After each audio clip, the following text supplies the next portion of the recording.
Good afternoon, everyone, and welcome back. We have a special episode today. Two-year flipper returns. 2 year. You want to tell us just generally what's been going on with you? How's the family, wife and kids? Everybody well? Family's good. I'm sitting up in one of in my daughter's room because downstairs is very hectic right now, and we're in the process of packing up our house. We're going to be homeless for a few months. I know you're right there, Ava. One of my daughters is up here. They're packing up the house. We're getting ready to move, or hopefully getting ready to move. I don't think the new house will be done until February, so we'll be homeless for a few months. Got to figure out what to do. Wow, that's always a pain. I've done that a couple of times on this tour of the country that I'm currently on. I don't know. I saw the house you posted in Nashville. And you said I think it was $100,000. You thought too high. I was like, hey, 5,500 square foot, 32,000 square foot lot. I was like, hey, I was like sold. Oh no, you well, can't get that here. Well, the other thing is in Nashville, the beauty of Nashville is, or in Tennessee, frankly, there's no state income tax. So, and in Williamson County, where I live, which is where that house is, also the schools are excellent. Like the school that my son attends is one of the top-rated high schools in the country. It's really excellent public school.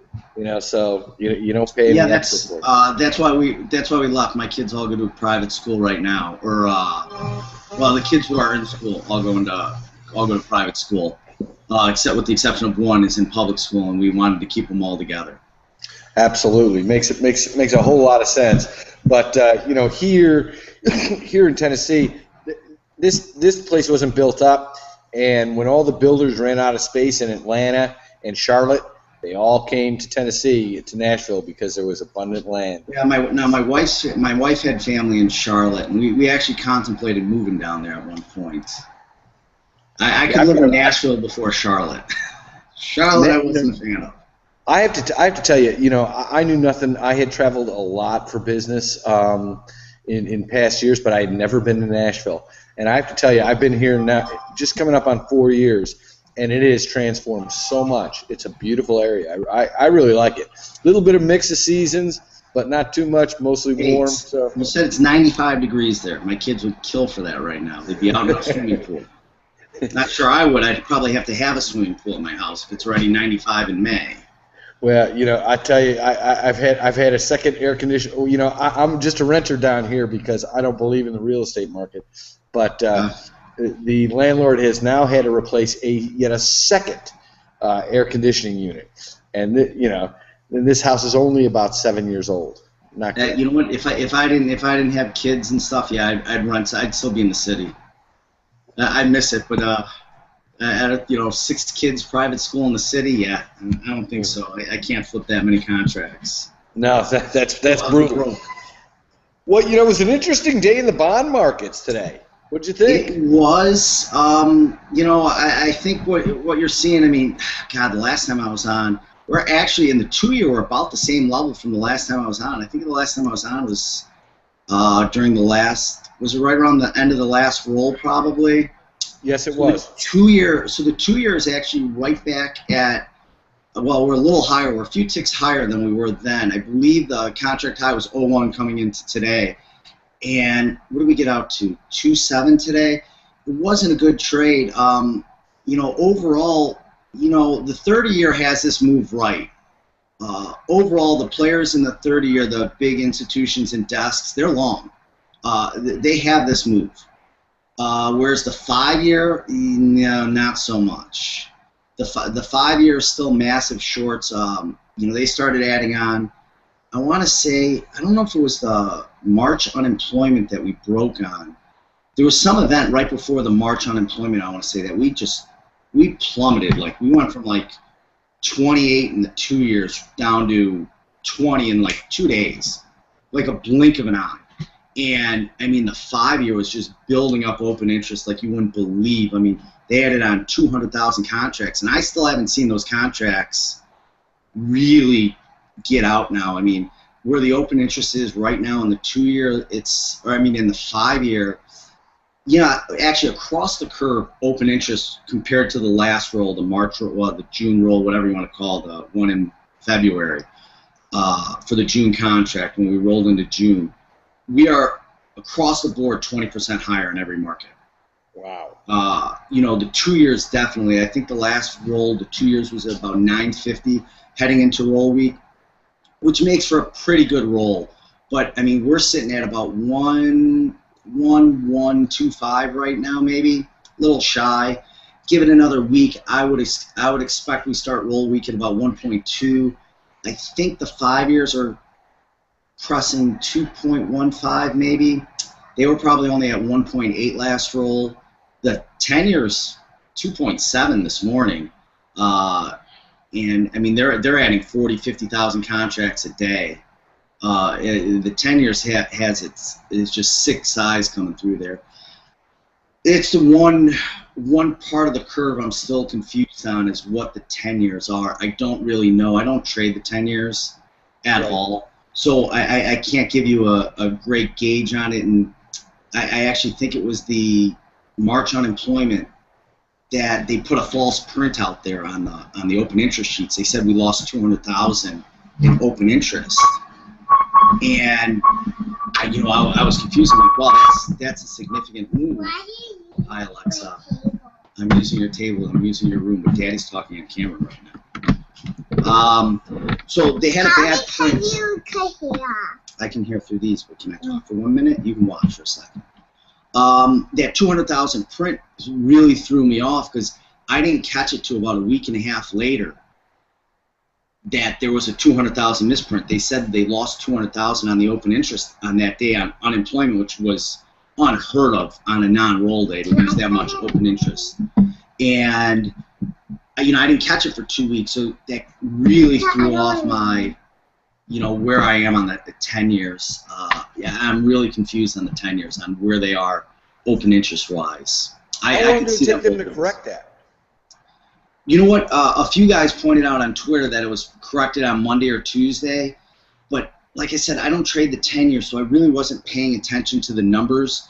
So at the time, I think they were at like 2.4 million open interest. They went down to 2.2 that day, and I didn't pay attention through the next days, and then I just saw them building up open interest again. Well, I didn't look that they really corrected it to 2.4 million, and how I was tracking my numbers, I was just going off of 2.2. When you don't trade it, like the 2 years, there's not a day I don't know exactly what the open interest is in the 2 year. There's not a day I don't know specifically exactly what the open interest is in the 5 year. But, the 10 year, since I don't trade it, I kind of just went over it, just didn't really pay attention to it. And, it took me 2 weeks to correct the error. And I might be wrong. It might have been the April unemployment, but I'm pretty sure it was the March that we saw that big change. Or the false change. So they said they lost 200,000. I think in reality they gained 15 that day. So it was a 215,000 swing, on how I track numbers. And when you don't trade the 10 years, I don't even mess around with the 10-year roll, even though last roll I heard the 10-year was the best roll to trade. Safest, least amount of heat. Just a great trade back and forth and no big hits. I mean, I don't know if people really remember, the last roll. I know the traders I talked to are going to remember this. But, after hours in the 5 years, there was like 230,000 on the bid. This was the Thursday that the roll's going to end. And somebody came in and hit 250,000 at one price, and they swiped it down a full tick. And if you got caught and you were over quoting and how the market was trading that day, you needed, a minimum of 8 to 10,000 on the bid, to get. Sure, you can have that. You needed a minimum of 8 to 10,000 on the bid. Well, if you got clipped on that, if you got clipped on 8,000, you took a full tick on it, and a big boy ticks, you lost $250,000 on that hit. And I know a few traders that lost rolls. I know a few traders they got hurt. Tried to wait it out. It's a hard thing to do when you have that many contracts on. I mean, your instinct isn't. Your instincts aren't to hold it. Your instincts are to get out. That's what you're taught as a scalper. Indeed. Hey, I saw you mention something in your stream earlier this week that I just wanted. I was hoping maybe you could flesh out for some of the people that are watching today, which is that you all of a sudden said that you saw indications that algos were coming into the pit, and I know I put a question to you whether you thought that was a good thing or a bad thing, because I frankly just didn't know, and your reaction I think at the time was that you thought it was a good thing. I'm always for algos in the market. I mean, I'm a big proponent. Don't sit on this table; it's gonna break. The more algos, the more trading goes. I mean, it's a little different. My table, not yours. I know it's your table. I'm using it right now. Okay. Sorry, I got the kids. No worries. And a little whole feel to it. So I mean, I'm a big proponent of algos in the market because they just provide opportunity and liquidity. In general, algos, Daddy, what they can provide we go to the market? is sure we can go there later in a little while. We'll go. What they just provide opportunity. I mean, and what they provide is opportunities for scalpers to just make a quarter tick or half tick. I mean, that's what they're there for. We're there to provide the liquidity for them, and in essence, we're trying to make a quarter tick off them. I mean, I want all of them to make money. You know, when I see these algos go, I want them all to make money, because if they make money, they keep coming into the market. And if they keep coming into the market, I have more opportunities to make ticks. Money? It just has the impact of increasing the volume then, generally speaking? You know what, that's hard to say right now, only because it's time for, you know, it's the treasury roll that, you know, we have upon us. Can you get back a little? Okay. So it's difficult to say if they're really adding volume to the market. You know, the 2-year, I mean, you know, there's been a buyer in the 2-year. I think I put that out there. This guy started buying probably around the 28 level, and you know, everyone goes, it's a small algo, 6, 7, 8 lots constantly all day. He's not on a timer. He's just buying them all day. Just doesn't stop.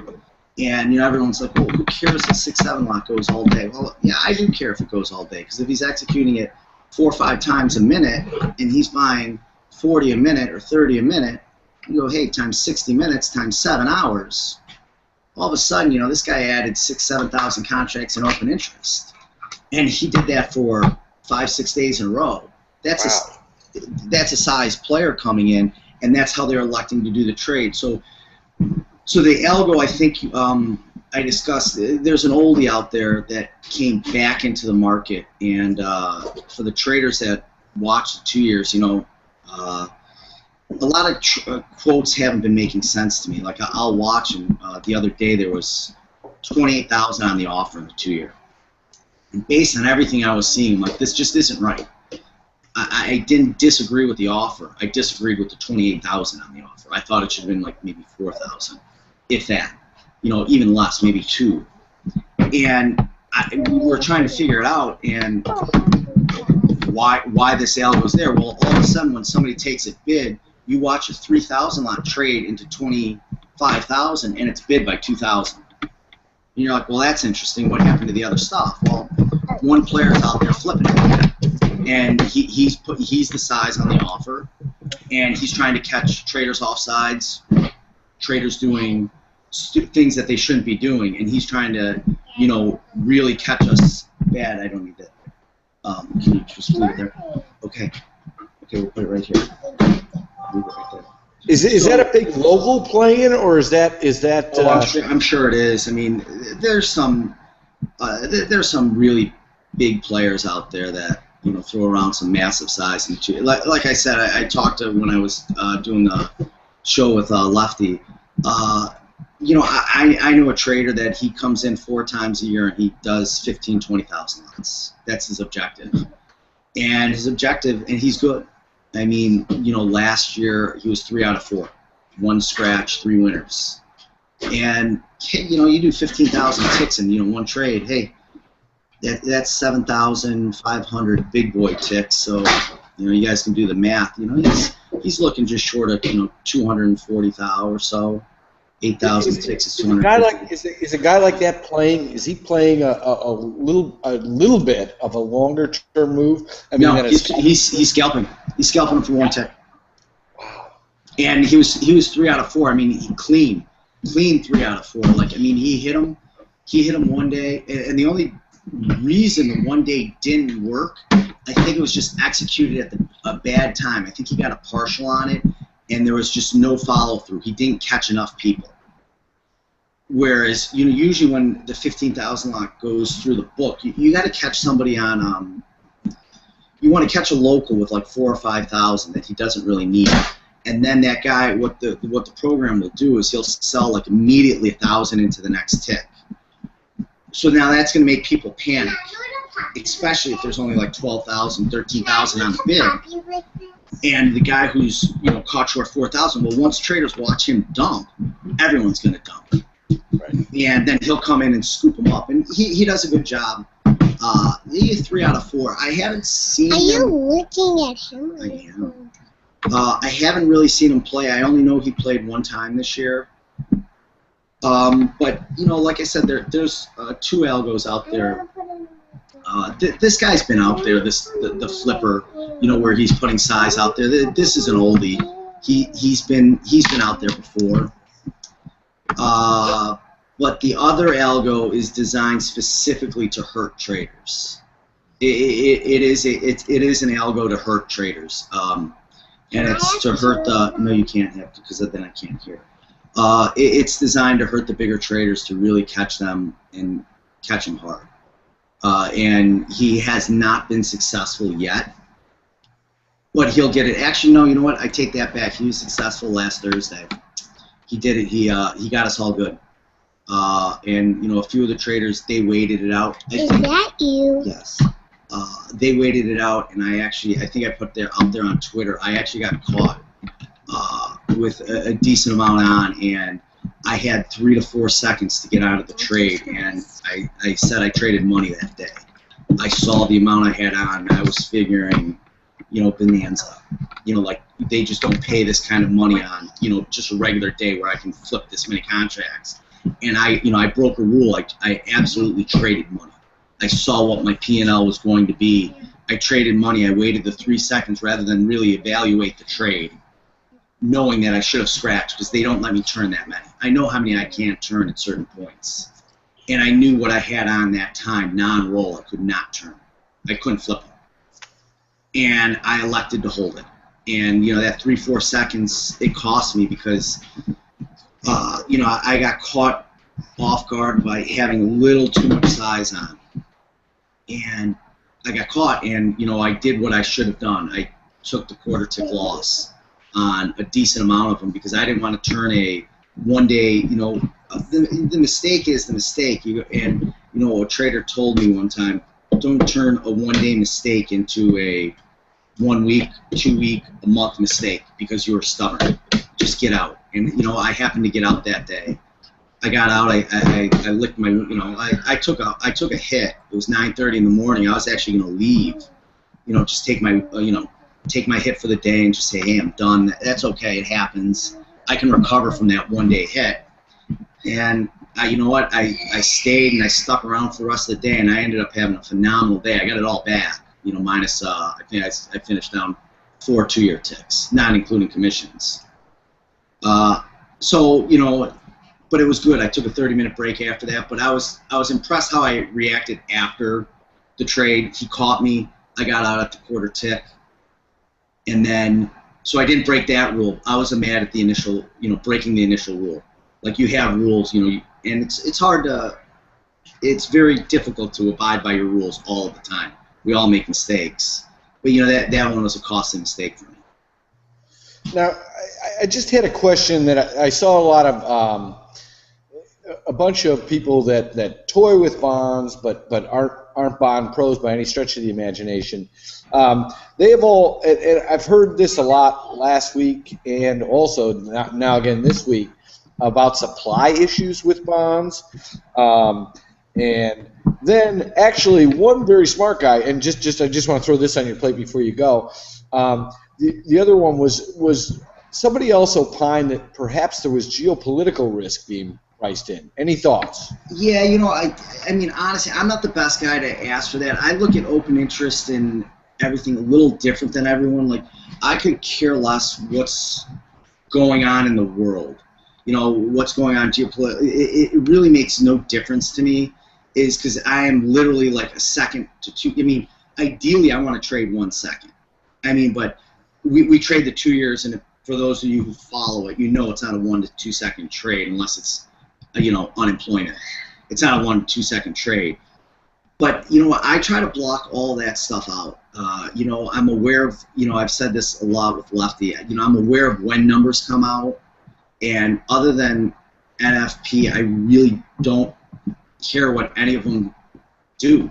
It really makes no difference to me. All I want to know is, hey, I'm watching them sell the 5 year, so I'm going to be looking to any shot I can get to get short here. And that's just how I look at it. Whether there's a short in the bonds, it's possible. I think GovTrader might have put that out, and he's a great follow. He's much more in tune to what's going on, you know, along those realms than I am.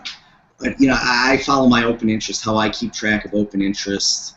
Like, I'm looking at open interest in the 5 years, and I'll spin it onto something different here for a minute. That the 5 years, this open interest has been building, you know, when we were pushing the lows. And then as we were railing, you know, we lost a little, but now it's really building up again. And, you know, my take on it is you have another position coming in, another trading desk is getting long at the highs. So you've got them pressing the highs, and you still have the initial shorts out there, which will make a very interesting roll in the 5 years. A very interesting roll in the 5 years. And, you know, the 10-year, I think the 10-year is going to be, I mean, you have 2.7 million in open interest. That's a lot of contracts to move. I wouldn't be surprised. The reason I don't like the 10 years, you know, they're like always 150,000, 200,000 up in the book, which that I'm not opposed to. I'm opposed to somebody does have open interest, you know, has a position in the 10-year of 250, 300,000, and I'm opposed to. I can't. Seeing as I'm very confused on where the 10s are overall on open interest, I don't want to justify being out one day on one side and me be wrong, because you're going to take a full tick hit like you did in the 5 year that day. And I won't do that. I won't. The risk exposure isn't there for me in the 10 year, and never will be. You know, I stopped the 10-year roll a long time ago. I have it up. I watch it, but I don't. The 10-year, I don't mess around with. It's playing Russian roulette for me. Fair enough. Well, I don't want to keep you too long. I'm so happy that you did come back for this this episode, and certainly hope you will come back again. Now, we do have a couple other issues to address here. Shoot. One of which I certainly owe you picks for the Preakness, and by the way, I have started handicapping that. As you may know, I did go to the Kentucky Derby for my first time. It was an unbelievable experience. I certainly encourage anybody that gets a chance, whether you're heard that or not, go. It's a gas. But also the other thing that I promised you, or that you had asked about, was you said you had a great horse racing story from your father-in-law. I do. So my father-in-law, one of the things we did, you know, right when my wife and I got married, you know, before we had kids, we'd always go out with my father-in-law, whether it be the boats, whatever. We usually go to the boats. And, you know, we just have a good time, you know, because you'd have, you know, go to dinner at a restaurant, you know, hit the boat for a little while, see what happens. So one time he goes, yeah, let's go to the horse races. I'm like, all right, whatever. I don't really care. That's fine. We can eat there. And it was harness racing. So my father-in-law, he works with a lot of hardcore gamblers with, you know, like horse racing. So we're up there, you know, my wife and up there. I don't know. I know about horse racing, but, you know, I don't know enough about it. So I'm just doing stupid little bets, like trifectas. I mean, they're 10 races. You go, no, I'm like, yeah, I'll bet 10 to 12 bucks every race, or 15, whatever it is. You know, pick a couple trifectas, my wife's birthday, my birthday, whatever. So it's the last race of the night, and I'm down 90 bucks. You know, whatever, no big deal. Last race of the night. He goes, let's go down, you know, watch from down there. So we all put our bets in. Well, I put my bet in. Mine was my birthday, a trifecta, 914. And we go down there and we meet one of his buddies, and the harness race comes, and they're coming around the turn and everything. And all of a sudden, I mean, 914 is they're 1, 2, 3 right now in whatever order they are, and they're all coming in. They're coming in strong, and I'm sitting there like, whatever. I mean, it doesn't really change my life here, but I'm like, hey, this is kind of cool.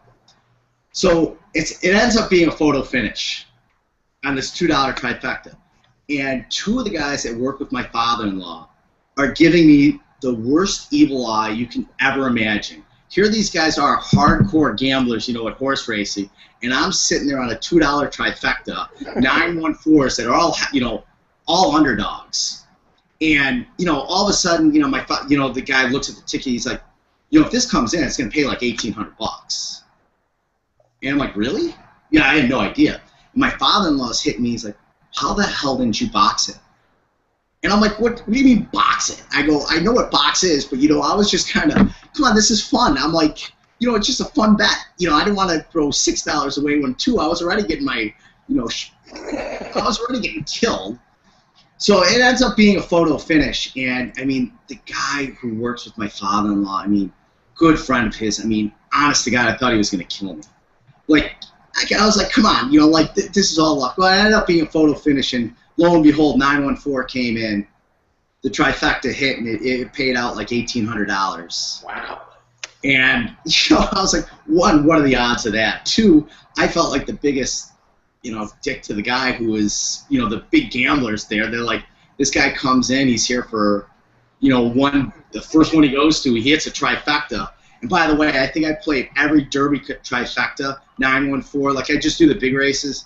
I don't even think any of those horses ever come in 1, 2, or 3. So I never have to worry about it. But I have enough kids on different birthdays that I usually throw their birthdays out there at some point. Monkey Island? Sure.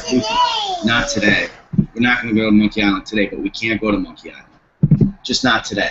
We'll go to the bouncer today. We'll do the trampoline. We'll go do the trampoline? I'll bounce with you. Okay. All right, give me 1 more minute and I'll be done. Okay, I know Jackson's ready over there. But we could do this we could do this one more time before the roll starts. The roll starts probably starts next Friday, because Memorial Day is early this year. Don't press this right now. The roll should start pretty early this year because Memorial Day's on Monday, and it's the Memorial Day is usually at the end of the roll. So we have the full roll, and we go into the Memorial Day weekend, and Monday's usually the last day. This year, Monday is actually in the middle of the roll. So I would expect the Treasury roll to start moving next Thursday or Friday. Well, I mean, I'd love to have you. You let me know. Yeah, maybe we'll do next Wednesday again. That sounds fantastic. If you got if the people have questions lined up, I mean, I think overall, I think I pretty much said I think the 30s are definitely net long, and the 5 years are net short with size. 10 years, I've said I'm confused on. Ultras, I don't really care enough about to follow. And okay, Monkey Island's, we're not going to go there today. We're going to go to the trampoline. Yeah, Monkey Island's closed today. It's a summer. It's only open during the winter. The little white fib never hurt anyone. It's a winter day. No, it's not a winter day. It's a summer day. I want to thank you so much for taking the time, and thank your daughter for adding a little flavor to this. Come here. You can say hi. Say goodbye. This is one of my other daughters. This is Alexa. Goodbye, Princess. Say bye. They say goodbye, Princess. Thanks everybody for joining us. 2 Year Flipper has talked about coming next Wednesday, so I will firm it up with next Wednesday. And we will plan on it, and I will send it out on the stream. Thanks, everybody, and thank you to 2 Year Flipper for returning. All right, thanks a lot.